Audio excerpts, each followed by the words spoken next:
What if the reason you haven't changed isn't a lack of discipline? What if it isn't procrastination, laziness, or even fear? What if at this very moment, a brilliantly designed psychological immune system is working overtime not to sabotage you, but to protect you? You say you want financial freedom. You say you want stronger leadership. You say you want to scale your business, deepen your relationships, live with more courage, and yet something invisible keeps holding the line. You make plans, you attend workshops, you read books. You promise yourself at this time will be different, but the pattern returns. Here is the unsettling possibility. You are not resisting change. You are loyal to something more powerful than your goal. Beneath every stalled ambition lies a hidden commitment. Beneath every hidden commitment lies an assumption. And beneath every assumption lies a story about who you must be to stay safe. Until that story is examined, growth feels dangerous, and so your immune system protects you from your own evolution. Tonight, we are not here to fix behavior. We are here to uncover the architecture of protection, because the moment you see what is protecting you, you gain something extraordinary: choice. And choice is the beginning of real transformation. Imagine this. You are intelligent, capable, educated, experienced, so you read the right books. You attend the right seminars. You write down your goals. You truly want to change. You want to become more disciplined. You want to become a better leader. You want to build wealth intelligently. You want to communicate more effectively. You want to stop procrastinating. And yet, months later, nothing fundamental has shifted. Your intentions are sincere, your effort is real, but the results are strangely absent. Why? Tonight, I want to invite you into a different way of understanding that frustration. Not as failure, not as laziness, not as lack of willpower, but as immunity. Just as your biological immune system protects you from foreign threats, your psychological immune system protects you from perceived danger. And here is the paradox.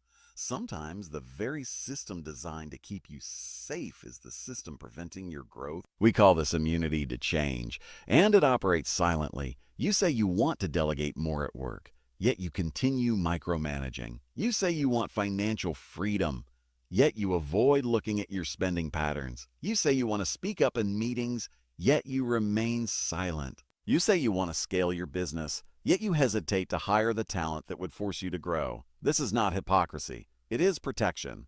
But protection from what? Let me tell you a story. A senior executive once came to us deeply frustrated. Lahey's deeply frustrated. His company wanted him to be more collaborative. His performance reviews consistently noted that he intimidated his team. He genuinely wanted to change. He even practiced softer language and scheduled more one-on-ones. And yet, under pressure, he reverted. Sharp tone, rapid decisions, minimal consultation. When we mapped his hidden commitments, we discovered something powerful. Beneath his stated goal of becoming more collaborative lived a competing commitment. I am committed to never appearing weak. And beneath that commitment lived an assumption. If I appear uncertain, I will lose authority. If I lose authority, I lose relevance. His immune system wasn't blocking collaboration. It was protecting identity. This is how immunity to change works. It is not resistance to growth. It is loyalty to a deeper belief.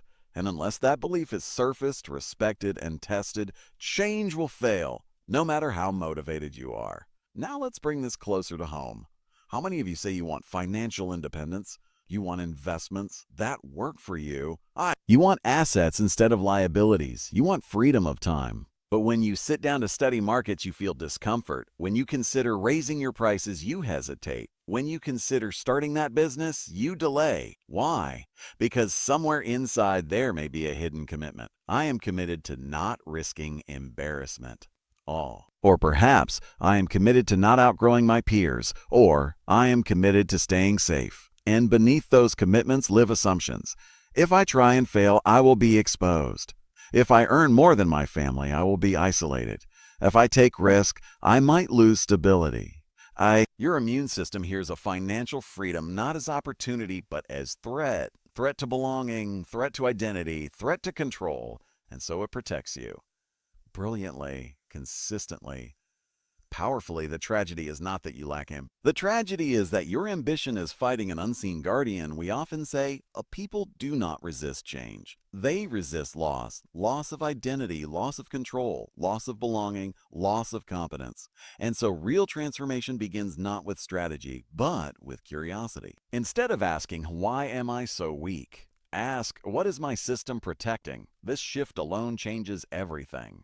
Because once you honor the protective function, you can begin to examine it rather than battle it. Let me offer you a principle. What you resist may be fear. What you repeat is commitment. Look at your repeated behaviors. Chronic overwork, chronic underpricing, chronic procrastination, chronic conflict avoidance. These patterns are not accidents. They are loyal soldiers serving hidden commitments.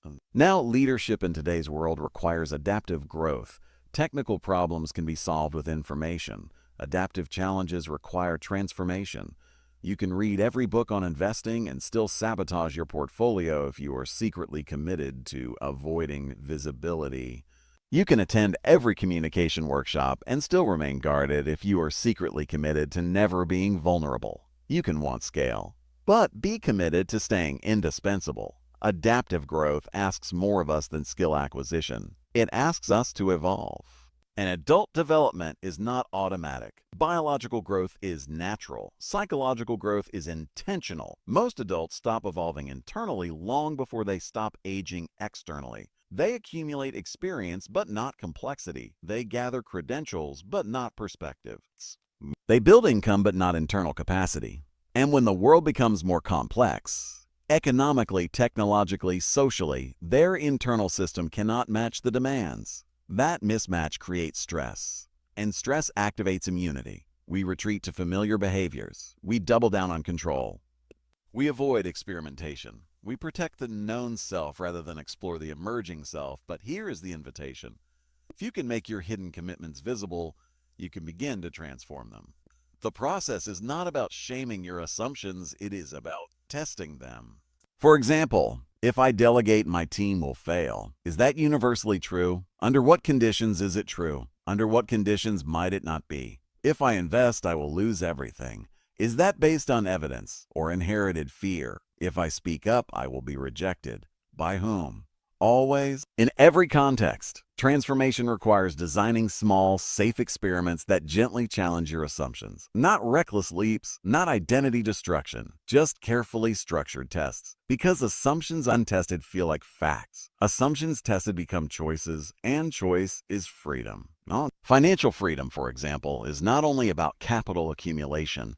It is about expanding your capacity to hold uncertainty. Markets fluctuate. Entrepreneurship carries ambiguity. Leadership invites criticism. If your immune system equates uncertainty with danger, you will unconsciously avoid wealth-building behaviors. So the work becomes developmental. Grow the part of you that can tolerate ambiguity.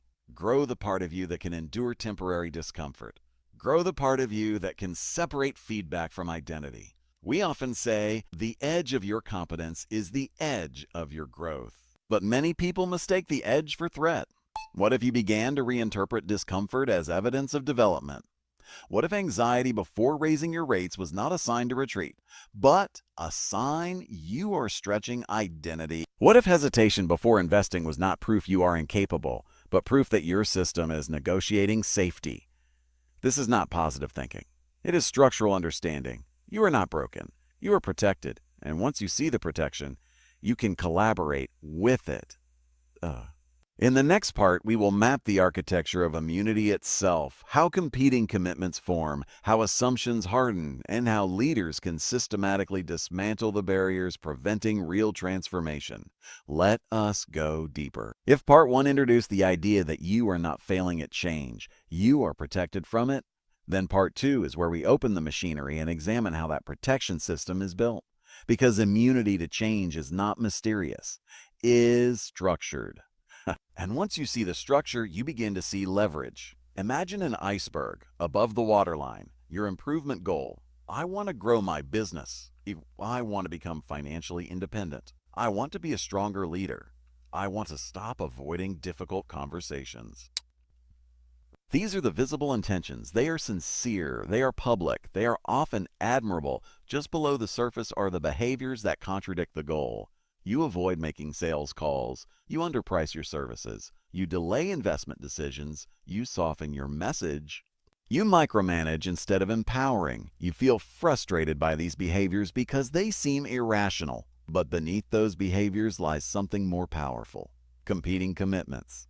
This is the level most people never examine. You are not simply committed to growing your business. You may also be committed to never being rejected. You are not simply committed to financial freedom. You may also be committed to never feeling financially unstable again. You are not simply committed to bold leadership.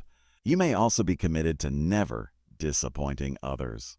These competing commitments are not evil. They are protective. They formed at some point in your life when protection was necessary.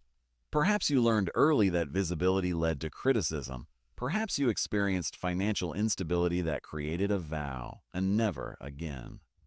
Perhaps you were rewarded for being agreeable and punished for being assertive. These experiences create adaptive strategies, and adaptive strategies harden into identity. Then beneath competing commitments lies the deepest layer: big assumptions. These are beliefs so embedded that they feel like facts. If I fail publicly, I will lose respect permanently. If I earn more than those around me, I will lose belonging. If I delegate, everything will fall apart.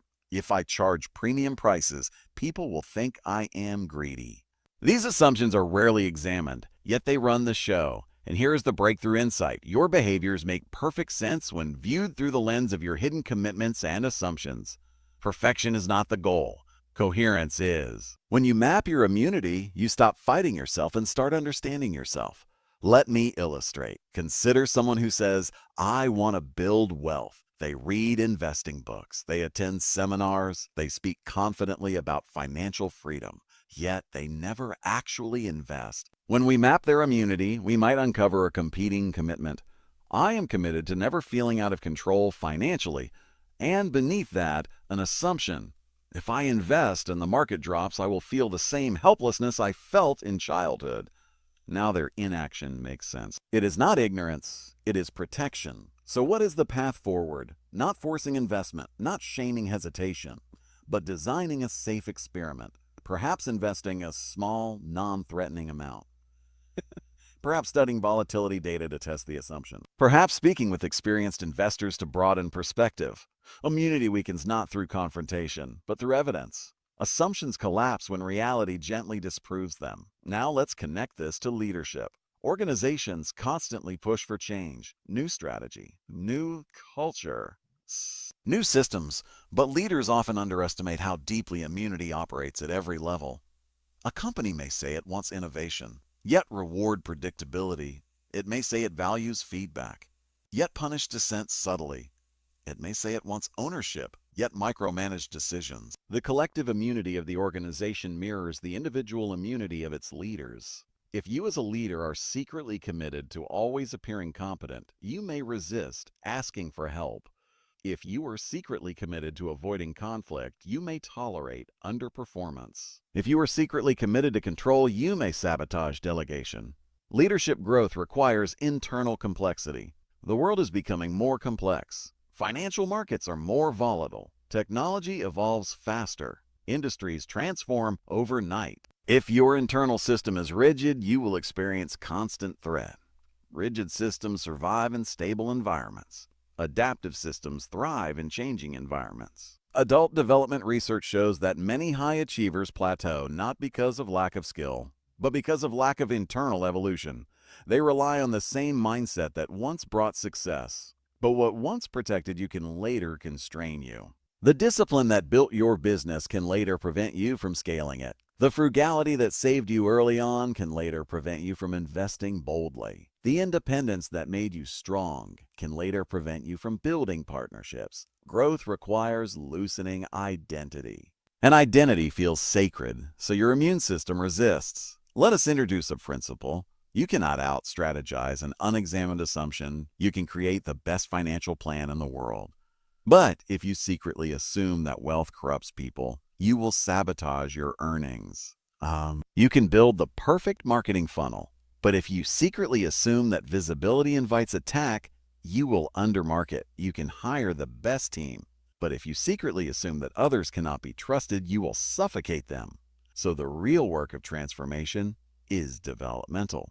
It asks you to move from being subject to your assumptions to being able to hold them as object. When you are subject to an assumption, it feels like reality. When you hold it as object, you can examine it. This shift is subtle but revolutionary. For example, instead of if I fail, I am worthless, it becomes, I notice I have the belief that failure defines my worth. The belief is no longer you.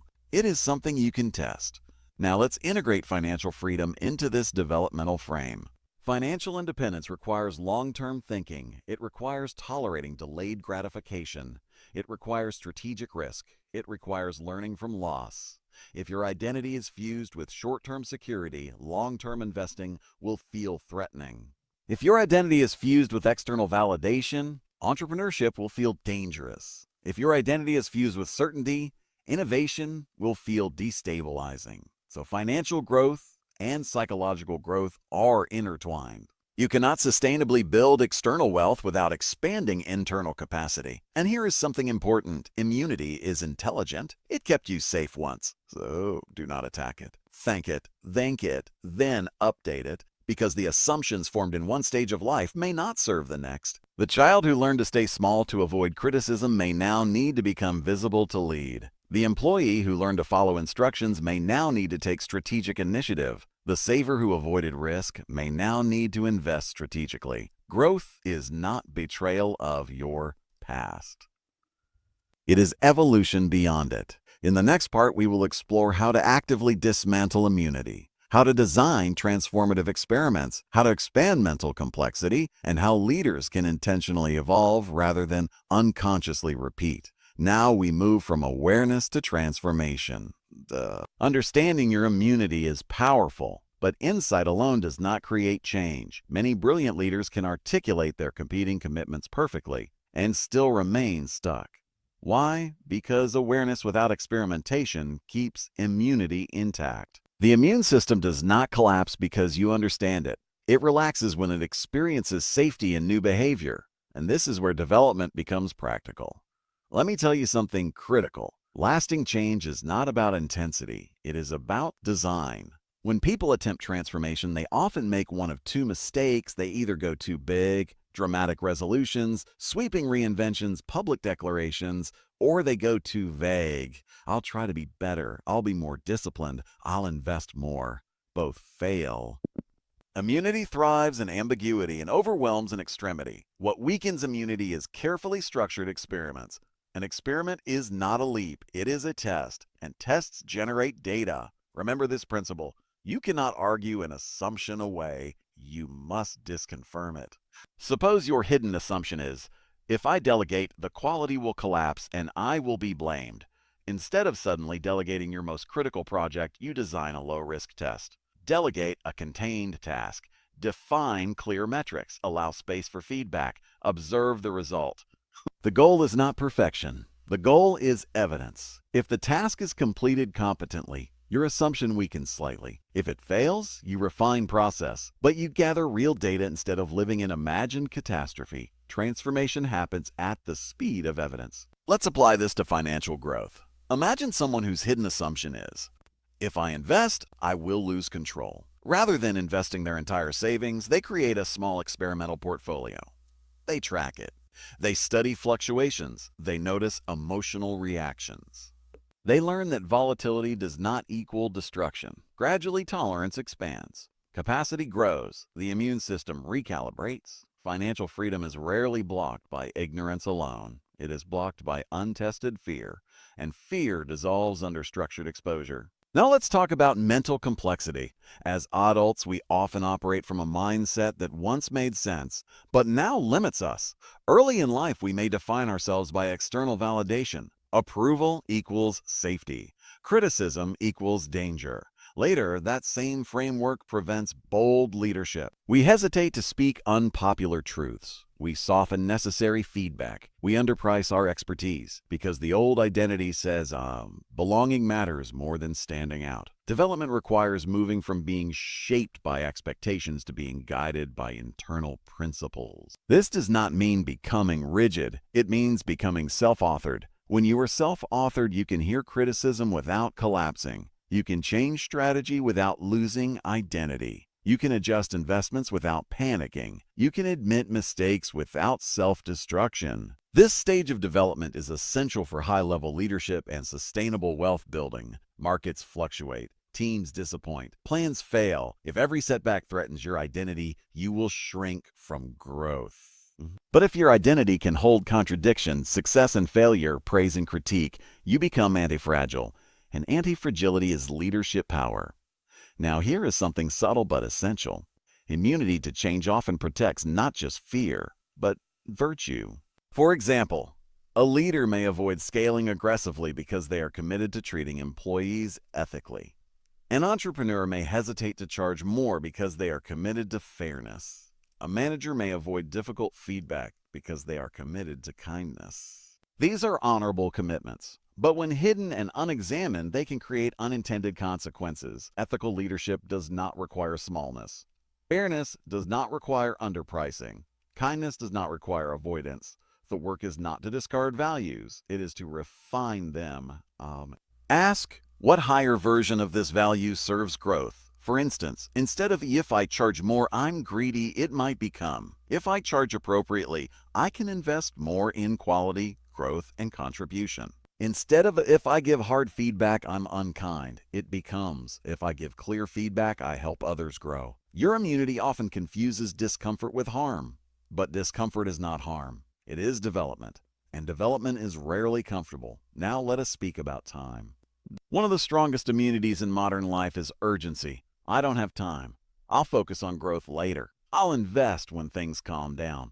Busyness protects identity. If you are overwhelmed, you never have to confront deeper fears. But leadership requires margin. Financial strategy requires reflection. If you do not intentionally create thinking space, your immune system will keep you reactive. Reactive leaders stay tactical. Strategic leaders create pause. Even 30 minutes a week to reflect on your commitments can shift trajectory. Ask yourself regularly, what improvement goal do I claim to care about? What behaviors contradict it? What hidden commitments might be operating?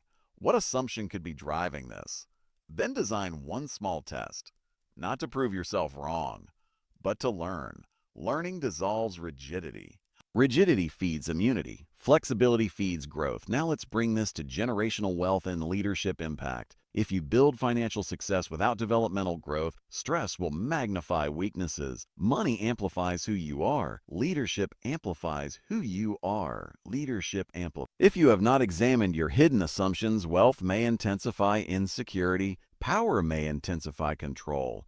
Visibility may intensify fear of exposure. So true success integrates internal evolution with external achievement. We often say, development is the difference between managing complexity and being overwhelmed by it. The world is accelerating. Technology shifts rapidly. Economic cycles tighten. Cultural narratives evolve. If your internal operating system remains static, you will feel constantly threatened. But if you evolve, you experience change as challenge rather than catastrophe. In the next part, we will explore how leaders can foster developmental cultures, how organizations, families, and businesses can reduce collective immunity and build adaptive strength together. Now we move from the individual to the collective, because immunity to change is not just a personal phenomenon, it is cultural. Organizations have immune systems. Families have immune systems. Leadership teams have immune systems. And when those systems are threatened by growth, they react just like individuals do, with subtle, intelligent resistance. Let me paint a picture. An executive team says, we want innovation. They hold brainstorming sessions. They hire consultants. Let me give you a principle. Growth cultures treat assumptions as hypotheses, not truths. In such environments, someone can say, I may be wrong, but here is my thinking. And the response is curiosity, not punishment. Now bring this back to financial freedom. Many people grow up in cultures where money is emotionally charged. Scarcity narratives dominate, or wealth is equated with greed, or risk is equated with recklessness. These collective narratives shape individual immunity. You may intellectually understand investing, yet feel guilty accumulating wealth. You may understand entrepreneurship, yet fear being judged for ambition. To build financial freedom, you must examine the cultural assumptions you inherited. Ask, what did my family teach me about money implicitly? What emotions arise when I think about earning significantly more? What identity shifts would wealth require? Sometimes the fear is not losing money. It is losing familiarity. Growth often means leaving psychological comfort zones, sometimes even relational ones. If you outgrow certain conversations, certain habits, certain circles, it can feel isolating. Your immune system may protect belonging over expansion. But here is a developmental truth. True belonging does not require smallness. It requires authenticity. And authenticity grows as you integrate strength with humility. Now let us speak about complexity. The modern world is layered. Global markets, digital platforms, shifting geopolitics, technological disruption. Leaders who cling to simple narratives struggle. Adaptive leaders increase internal complexity. They can hold multiple perspectives simultaneously. They can tolerate ambiguity without freezing. They can revise strategy without identity collapse. This is developmental maturity. It is not about having all answers. It is about being able to evolve your thinking. If you cling rigidly to "this is how I do business," you may survive in stable times. But in volatile times, rigidity cracks. The organizations and individuals who thrive are those who treat identity as evolving rather than fixed. Now imagine a company where every leader regularly maps their improvement goals, competing commitments, and assumptions. Imagine financial reviews where emotional reactions are discussed openly. Imagine strategic planning sessions that include assumption testing explicitly. Such a culture does not eliminate risk, but it reduces blind spots. And blind spots are what destroy institutions. In the next part, we will explore the deepest level of transformation, how identity itself evolves, how to move beyond self-authorship into systems thinking, and how leaders can hold paradox without fragmentation. Now we arrive at the deepest layer of transformation, the evolution of identity itself. Up until now, we have spoken about improvement goals, competing commitments, assumptions, experiments, and collective cultures. But beneath all of that lies a more profound developmental journey. Who are you, really, when your assumptions are no longer running you? Most adults operate from what we might call a self-authored identity. This is a powerful stage. You define your values. You build your career around principles you believe in. You take ownership of decisions rather than being shaped by others' expectations. Self-authorship is strength, but even self-authorship has limits. When you are self-authored, your internal system becomes your authority. Your values guide you. Your strategy reflects your thinking. Your financial decisions align with your philosophy. But what happens when your philosophy meets another equally strong philosophy? What happens when markets behave in ways your model didn't anticipate? What happens when your carefully constructed identity collides with complexity that exceeds your current framework? Many leaders stall here. They become rigid in their own authorship. They defend their model rather than refine it. They protect their system rather than evolve it. And this, too, is immunity. The assumption becomes, if my framework is wrong, I am wrong. So revision feels threatening. But developmental growth beyond self-authorship requires something rare. The ability to see your own system as partial, not flawed, not useless, partial. When you can say, this is the lens I currently use, and it may not capture the full picture, you move into a more expansive way of leading. Now complexity becomes invitation rather than threat. Contradictions become informative rather than destabilizing. For example, consider financial strategy.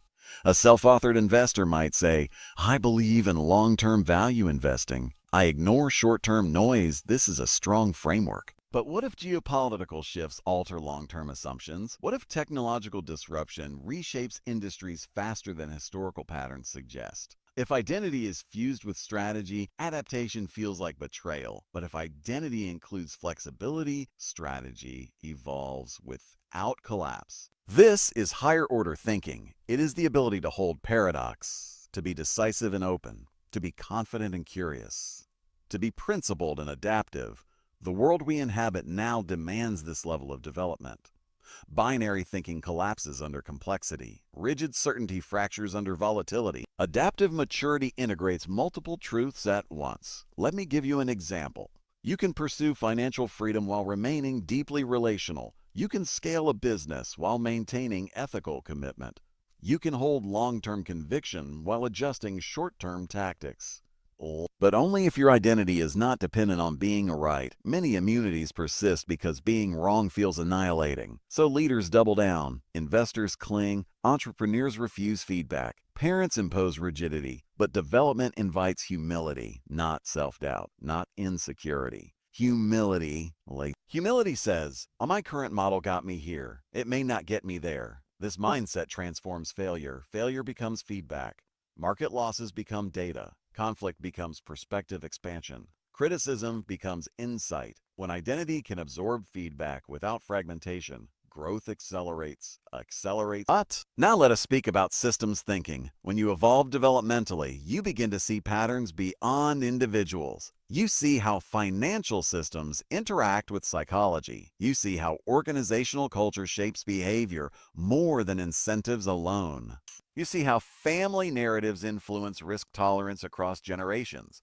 You no longer isolate problems. You examine interdependence. For example, if a company struggles with innovation, the issue may not be talent. It may be an unspoken assumption that failure equals incompetence. If an entrepreneur struggles with scaling, the issue may not be strategy. It may be an identity commitment to being indispensable. If a family struggles with wealth retention, the issue may not be portfolio allocation. It may be a narrative that equates money with moral compromise. When you think systemically, you stop blaming parts. You examine patterns. And pattern recognition is power, especially in financial life. Markets are systems. Economies are systems. Your career is a system of relationships, skills, timing, and opportunity. When you see systems, you move from reactive to strategic. But here is the challenge. Systems thinking requires emotional maturity because systems rarely produce simple villains. They produce complexity. And complexity frustrates those who crave certainty. So immunity may activate again. The assumption might be, if I can't simplify it, I can't control it. But control is not the same as understanding. Understanding is broader. When you evolve beyond needing certainty, you gain influence. You can lead through ambiguity. You can hold teams steady during volatility. You can invest without emotional turbulence dominating you. This level of development is not automatic. It requires reflective practice, regular examination of assumptions, willingness to revise identity, commitment to experimentation. Financial freedom at its deepest level is developmental freedom. It is the freedom to choose from principle rather than fear, the freedom to act from strategy rather than compulsion, the freedom to evolve rather than defend. Many people seek wealth to escape anxiety. But without developmental growth, wealth amplifies anxiety. Markets fluctuate more dramatically at scale. Leadership pressures increase with visibility. Responsibility grows with assets. If your internal capacity does not expand with your external success, stress multiplies. So the invitation is clear. Do not only build assets, build psychological capacity. Do not only pursue authority. Pursue maturity. Do not only seek growth in revenue, seek growth in complexity tolerance. In the final part, we will integrate everything: personal immunity, collective culture, developmental evolution, and financial freedom into a unified vision of transformational leadership. And now we come to the integration. We began with a simple but unsettling idea. You are not failing to change because you lack intelligence, discipline, or desire. You are protected from change by a psychological immune system designed to preserve coherence. We examined how improvement goals sit above competing commitments. We uncovered how hidden assumptions silently govern behavior. We explored how carefully designed experiments weaken immunity through evidence, not force. We expanded from the individual to the collective, to families, organizations, financial cultures. We examined identity evolution, from being shaped by expectations to self-authorship to holding our own system as partial within a larger complexity. Now the question becomes, what kind of leader does this world require? Because this is not merely about self-improvement. It is about transformation at scale. The world today is not short on ambition. It is not short on information. It is not short on strategy. It is short on developmental maturity. We live in an era of rapid economic change, technological acceleration, market volatility, cultural fragmentation. In such an environment, technical skill is insufficient. Leaders must hold contradiction without collapsing. Investors must tolerate uncertainty without panicking. Entrepreneurs must endure ambiguity without freezing. Families must navigate wealth without losing cohesion. All of this requires inner evolution. Let us speak plainly. Financial freedom without psychological freedom is fragile. You can accumulate assets while remaining internally governed by fear. You can build a business while secretly protecting identity. You can achieve status while being unable to absorb criticism. In those cases, success becomes another system to defend. But when developmental growth accompanies external achievement, something different happens. You no longer need wealth to prove worth. You no longer fear feedback as annihilation. You no longer cling to outdated strategies out of identity protection. You become adaptive. And adaptability is the new stability. Let me offer a unifying principle. A growth occurs when protection evolves into choice. When you see your hidden commitments, you can choose whether they still serve you. When you test your assumptions, you can revise them. When you expand identity, you can hold complexity without fragmentation. This is transformational leadership. Not charisma, not dominance, certainty, but developmental courage. Courage to examine oneself honestly. Courage to name competing commitments publicly. Courage to revise deeply held beliefs. Courage to experiment where comfort once ruled. Now consider financial life through this lens. Instead of asking, how do I make more money? Ask, what assumption might be limiting my capacity to create and steward wealth? Instead of asking, why does my team resist change? Ask, what hidden commitments might we be protecting collectively? Instead of asking, why do I procrastinate? Ask, what identity am I safeguarding? These questions shift you from frustration to inquiry. Inquiry dissolves shame. Shame freezes growth. Inquiry liberates it. Now imagine a leader who embodies this. They say to their team, we say we want innovation. I suspect we may also be committed to avoiding failure. Let's explore that. Or to their family, we value financial security. I wonder if we sometimes equate risk with danger in ways that limit growth. Or to themselves, I say I want scale. I notice I may also be committed to staying indispensable. This transparency builds trust. Trust builds psychological safety. Psychological safety allows experimentation. Experimentation fuels adaptation. Adaptation creates resilience. Resilience sustains prosperity. Prosperity, when coupled with maturity, sustains contribution, and contribution is the ultimate form of freedom. Financial freedom is not simply the absence of debt. It is not merely passive income. At its highest level, it is the capacity to act from principle rather than fear, to invest from strategy rather than compulsion, to give from abundance rather than insecurity, to lead from stability rather than ego. But none of this is possible if your immune system remains unconscious. Unconscious protection narrows life. Conscious examination expands it. Let us revisit the core paradox. The very system that once ensured your survival may now be constraining your growth. And growth is not betrayal of your past. It is honoring it by evolving beyond it. The discipline that protected you can become strategic wisdom. The caution that shielded you can become calculated risk management. The independence that guarded you can become empowered collaboration. Nothing needs to be discarded violently. It needs to be integrated intelligently. This is developmental transformation, and it is available to any adult willing to reflect deeply. The world does not need more rigid certainty. It needs adaptive clarity. It does not need louder opinions. It needs greater capacity. It does not need more accumulation without awareness. It needs wealth stewarded by maturity. So I leave you with this invitation. Choose one improvement goal that truly matters to you. Map the behaviors that contradict it. Surface the competing commitment beneath it. Name the big assumption that fuels it. Design one small courageous experiment. Observe, reflect, revise, repeat. Revise, repeat. Development is not an event. It is a practice. Financial freedom is not a destination. It is an evolving relationship with risk, value, and identity. Leadership is not a position. It is the ongoing expansion of your ability to hold complexity without losing coherence. When you grow in this way, change is no longer something you try to force. It becomes something you are capable of sustaining.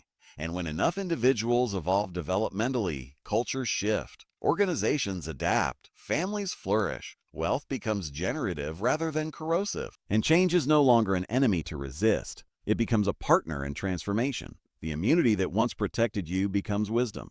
The assumptions that once constrained you become stepping stones.